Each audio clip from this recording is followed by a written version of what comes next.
श्री श्री मौला भणजा उच्च माध्यमिक विद्यालय वार्षिक क्रीड़ा उत्सव अनुष्ठित जगतसिंहपुर जिला नाउगां ब्लॉक अंतर्गत गंगदा स्थित मौला भणजा उच्च माध्यमिक विद्यालय वार्षिक क्रीड़ा उत्सव विद्यालय अध्यक्ष श्रीजुक्त अधिकारी लिंका सभापति अनुष्ठित हो जाइछि।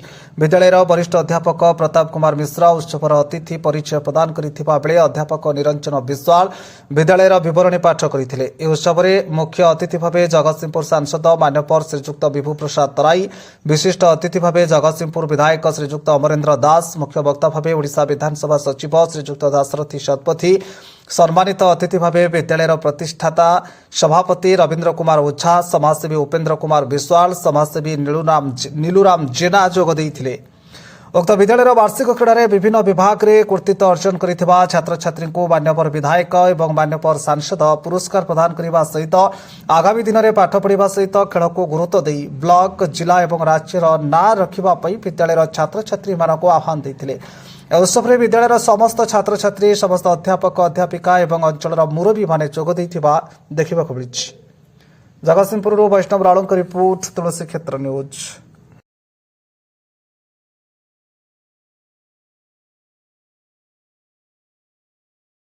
निजर बहुमूल्य समय दे पदार्पण पूर्वक आमको उत्साहित कर समवेत सुधीवृंद शिक्षा संस्कृति में परिप्लावित ए अंचल अनन्य भरपुत्र स्वर्गत शरत कुमार पुहाण, श्रीजुक्त रवीन्द्र कुमार ओझा, श्रीजुक्त विश्वनाथ बेहुरा, श्रीजुक्त पूर्णचंद्र लेंका, श्रीजुक्त विपिनी 94-95 शिक्षा वर्ष सरकारी अनुमति और स्वीकृति पाई।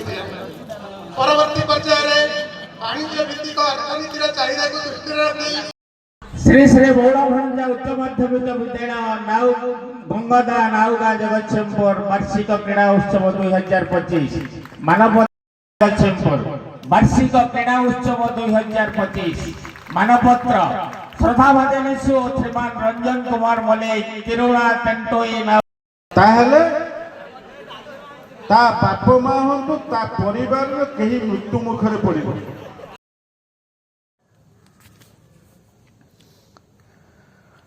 चलित वर्ष बंदर नगरी पारादीप पीपीएल रे 44 प्रजातिर मोट 42,582 विदेशागत पक्षी आसीथिबा आज स्पष्ट होईछि।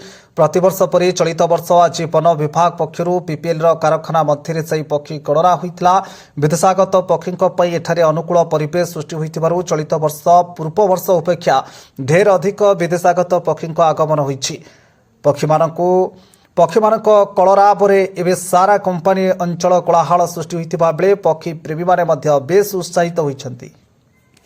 जगतसिंहपुर वैष्णव राणों रिपोर्ट, तुलसी क्षेत्र न्यूज।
खुशीर कथा आज जनवरी 18 तारिख समग्र ओडिशा रे आज पक्षी गणना कार्य आरंभ होईछि।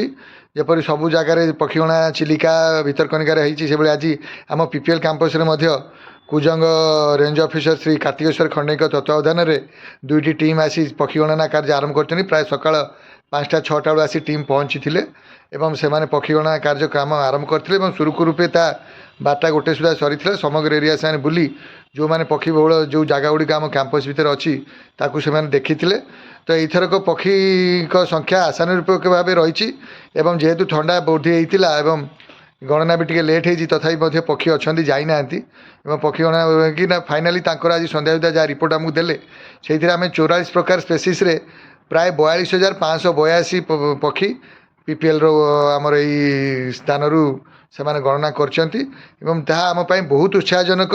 ଗୋଟେ କେମିକାଲ୍ ପ୍ଲାଣ୍ଟ ଥାଇ ମଧ୍ୟ ଆମେ ଯେଉଁଭଳି ଭାବେ ପକ୍ଷୀଙ୍କ ପାଇଁ ଗୋଟେ ବାତାବରଣ ମେଣ୍ଟେନ୍ କରିକି ଆସିଛୁ, ସେଇଥିପାଇଁ 44,000 ପକ୍ଷୀ ଆମ ପାଇଁ ଏକ ନିହାତି ଉତ୍ସାହଜନକ କଥା ଏବଂ ସେମାନଙ୍କ ପାଇଁ ସେଇ ଗଣନା ପାଇଁ ଆମେ ରାଜନଗର ବନଖଣ୍ଡ ଏବଂ କୁଜଙ୍ଗ ସମସ୍ତ ଟିମ୍କୁ ଧନ୍ୟବାଦ ଅର୍ପଣ କରୁଛୁ ସୁରୁଖୁରୁରେ ସହିତ। ଏବଂ ଏଥିପାଇଁ ମିଡ଼ିଆ ବନ୍ଧୁମାନଙ୍କର ମଧ୍ୟ ଆଜି ଆସି କଭର କରିଛନ୍ତି, ତାଙ୍କୁ ମଧ୍ୟ ଧନ୍ୟବାଦ ଜଣାଉଛୁ।